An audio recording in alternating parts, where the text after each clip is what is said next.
Bom dia. Queria saudar o senador Cristóvão Buarque, saudar a reitora Márcia Abraão, da Universidade de Brasília, o colega reitor Reinaldo Centro Ducati, da Universidade Federal do Espírito Santo. Senador, o reitor Reinaldo também é o presidente da Comissão de Orçamento da ANDIF, né? Saudar o servidor Antônio Alves, o Weber, do Ministério da Educação, todos os presentes. Queria, senador, agradecer muito a realização desta audiência, essa oportunidade de estarmos aqui discutindo a situação das universidades públicas federais, que representam um sistema fundamental para o desenvolvimento econômico e social do país, como o senhor bem mencionou. Nós combinamos aqui, eu vou fazer uma apresentação geral da situação das universidades hoje. Em seguida, gostaríamos que o reitor Reinaldo fizesse a fala apresentando a questão orçamentária em detalhes, a evolução, né, dos orçamentos das universidades federais, e em seguida a professora, então, a reitora Márcia, poderia apresentar o caso concreto da UNB, como que isso repercute dentro da Universidade de Brasília. Se o senhor concordar com essa ordem, nós achamos que pode ficar bem encadeada essa articulação de informações sobre as nossas universidades. Queria começar dando uma ideia geral do que é esse sistema de universidades públicas federais. Nós somos, hoje, 68, já que foram criadas 5 universidades recentemente, né, até 2 meses atrás eram 63 universidades, que respondem pelo ensino de graduação e pós-graduação para mais de 1.200.000 alunos. Nós temos 320 e poucos campi espalhados por todas as regiões do país. Somos um sistema, portanto, com grande capilaridade e com grande impacto, não só, não é, nos grandes centros urbanos, mas também nos municípios menores de todas as regiões. Nós fazemos ensino de graduação, ensino de pós-graduação, fazemos pesquisa e prestamos um conjunto enorme de serviços à sociedade. Em todas as áreas, nós somos, por exemplo, responsáveis por mais de 40 hospitais de alta complexidade que atendem a população carente em serviços que não são oferecidos por outras unidades de saúde nas suas regiões. Nós prestamos diversos serviços relacionados à promoção da cidadania e também assessoramos governos, ministérios do governo federal, secretarias dos governos estaduais, governos municipais, não é? Prestamos todo tipo de apoio a projetos que têm uma relação direta com o desenvolvimento econômico e social do país. O nosso sistema, é preciso dizer de antemão, é reconhecidamente um sistema de altíssimo nível. Nós somos as instituições que oferecem ensino de graduação de melhor qualidade no país, isto avaliado tanto pelos órgãos oficiais, como o INEP, como por todos os rankings de entidades independentes que avaliam a educação superior no Brasil e do mundo.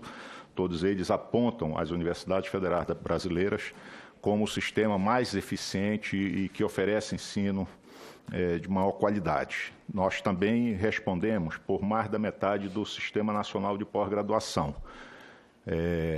Isto significa que nós somos os grandes responsáveis pela ciência nacional. Nós produzimos mais da metade da ciência nacional e esta ciência que impacta todos os setores em que o país tem competitividade econômica. Para dar apenas alguns exemplos, o sucesso do Brasil na exploração de petróleo em águas profundas decorre de trabalhos desenvolvidos em laboratórios de universidades federais. O sucesso do Brasil na produção de alimentos decorre de pesquisa desenvolvida nas universidades federais e assim em vários setores.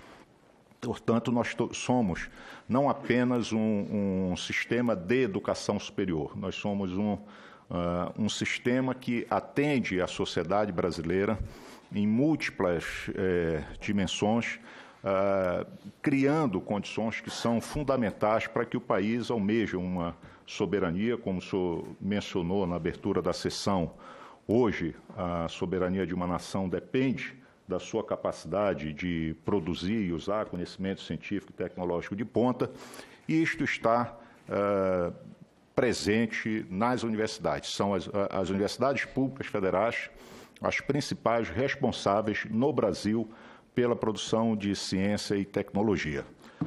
Ao dizer isso, eu estou dizendo, de um certo modo, tudo que está em risco, né? Nós estamos, ao asfixiar as universidades, para novamente usar uma expressão que o senhor usou, nós estamos colocando em risco não apenas a capacidade de atendermos esse contingente de mais de 1.200.000 alunos, mas nós estamos colocando em risco a capacidade do país produzir ciência para a sua soberania, produzir tecnologia para a solução dos seus problemas, promover cidadania para os seus cidadãos. E vejam que isto num país onde a taxa de acesso à educação superior é das mais baixas na América Latina. Não estamos nem comparando com os países desenvolvidos. Não é? A título de exemplo, no Brasil, 18% aproximadamente dos jovens de 18 a 25 anos estão na educação superior, enquanto na Argentina 30% dos jovens já têm acesso à educação superior. E mais um exemplo, na Argentina, para se compreender esse número, 75% das matrículas estão no sistema público. Aqui no Brasil, só 25% das matrículas no ensino superior estão nas instituições públicas.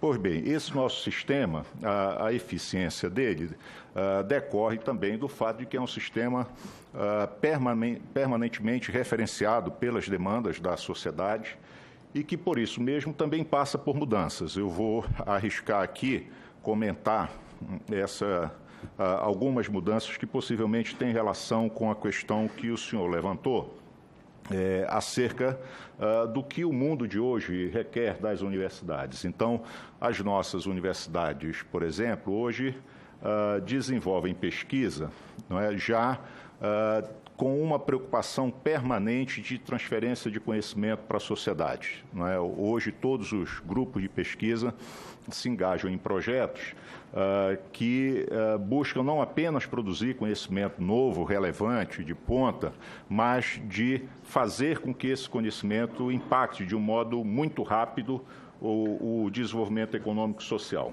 Isso gera uma agenda nova, não é? Fez com que a própria questão da inovação fosse trazida para dentro das universidades, porque enquanto nos países desenvolvidos a inovação é uma tarefa não da academia, mas do meio industrial, no Brasil são as universidades que fazem, porque não há esse esforço em escala no setor industrial.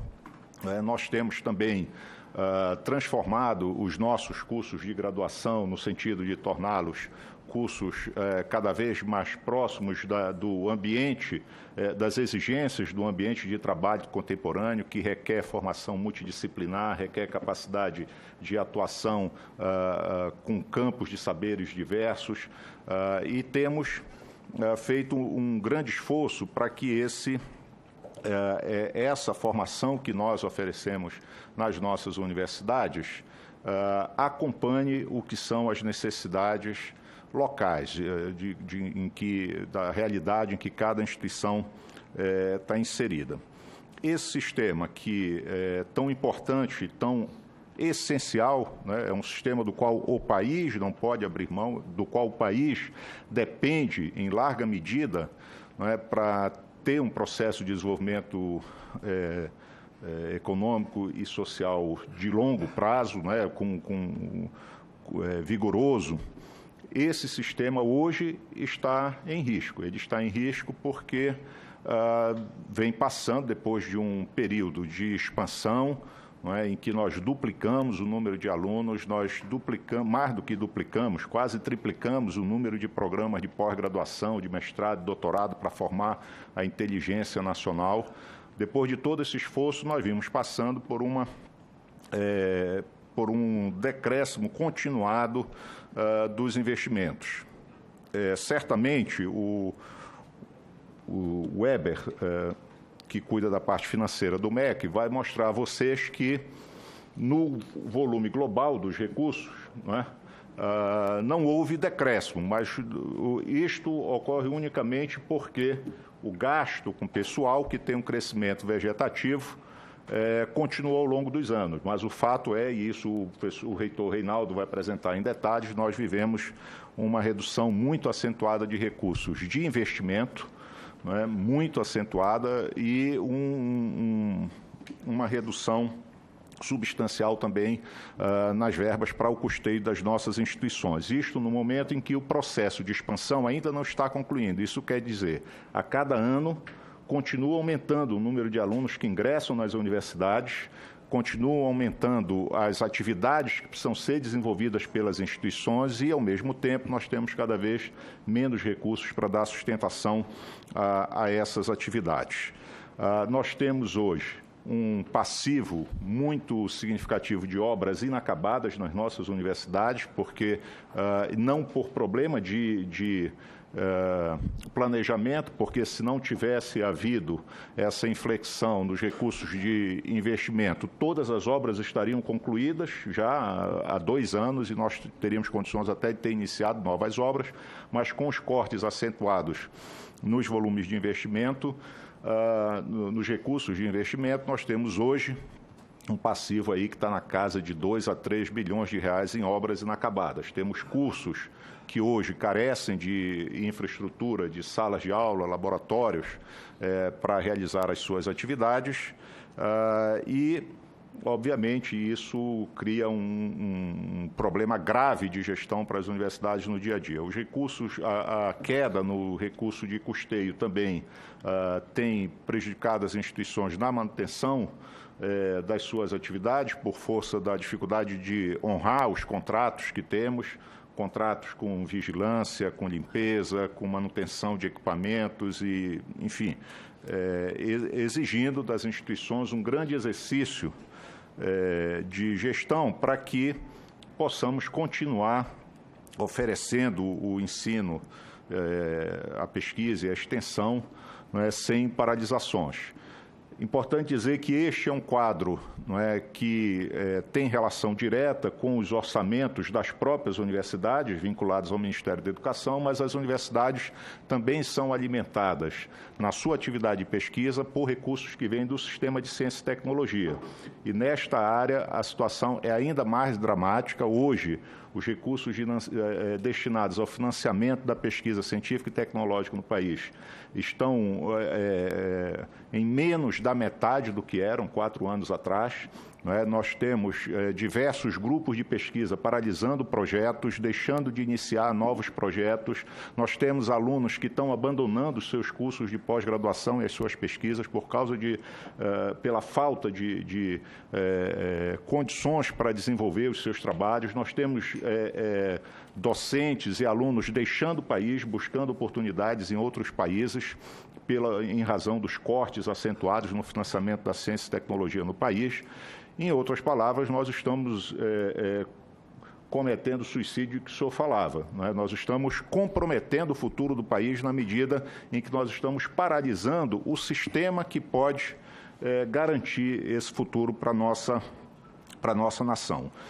Queria rapidamente dizer que um aspecto muito importante desse processo de expansão que houve nas universidades federais foi o fato de que ele aconteceu junto com um programa agressivo de inclusão social, que também é fundamental para atacar o que é o mais grave problema do nosso país, que é a desigualdade, a exclusão, a falta de oportunidades para os jovens pobres, para os negros, para os jovens das periferias das cidades, para indígenas, quilombolas, pessoas com deficiências. As universidades enfrentaram o desafio de tornar-se mais representativa do conjunto da sociedade com políticas de inclusão. Hoje há muito mais negros nas nossas universidades, há muito mais alunos de baixa renda, há alunos com deficiência, há indígenas e quilombolas. No entanto, esse salto que foi dado, não é, que é um salto fundamental para a promoção da cidadania no país. Isso significa proporcionar condições de cidadania para esses grupos sociais. Ele também depende de investimentos, não é? E aqui nós vivemos uma situação dramática para a qual eu gostaria de chamar a atenção. Há um programa do governo federal, que é o Programa Nacional de Assistência Estudantil, que é fundamental para dar as condições de permanência nas universidades para esses jovens que antes estavam excluídos e que agora têm acesso à universidade. E esses recursos da assistência estudantil hoje não estão sendo suficientes para nós segurarmos esses jovens nas universidades. Nós vivemos uma situação crítica. O recurso de investimento da assistência estudantil em 2018 foi cortado a zero. Nós não temos nenhum recurso de investimento para assistência estudantil, não temos como construir residência universitária, restaurante universitário, equipamentos de apoio a esses alunos, adquirir equipamentos para alunos com deficiência, e o recurso de custeio da assistência estudantil está congelado, o que significa que ele vale cada vez menos para um contingente que é proporcionalmente cada vez maior nas universidades em condição de vulnerabilidade socioeconômica. Este é um problema gravíssimo que todas as universidades vivem hoje. Nós já colocamos em detalhes ao Ministério da Educação e sabemos que para equacioná-lo é fundamental que a classe política se envolva com a questão. Gostaríamos de deixar aqui um apelo, não é, ao senador e às bancadas parlamentares para que se envolvam com esta questão e busquem também contribuir para uma solução para que a gente possa restabelecer esses orçamentos da assistência estudantil de modo a não colocar a perder esse ganho fundamental que houve nas universidades públicas, que foi a inclusão, não é, com as políticas de ação afirmativa que trouxeram negros, indígenas, quilombolas e pessoas com deficiência, ribeirinhos, povos tradicionais, jovens de povos tradicionais, enfim.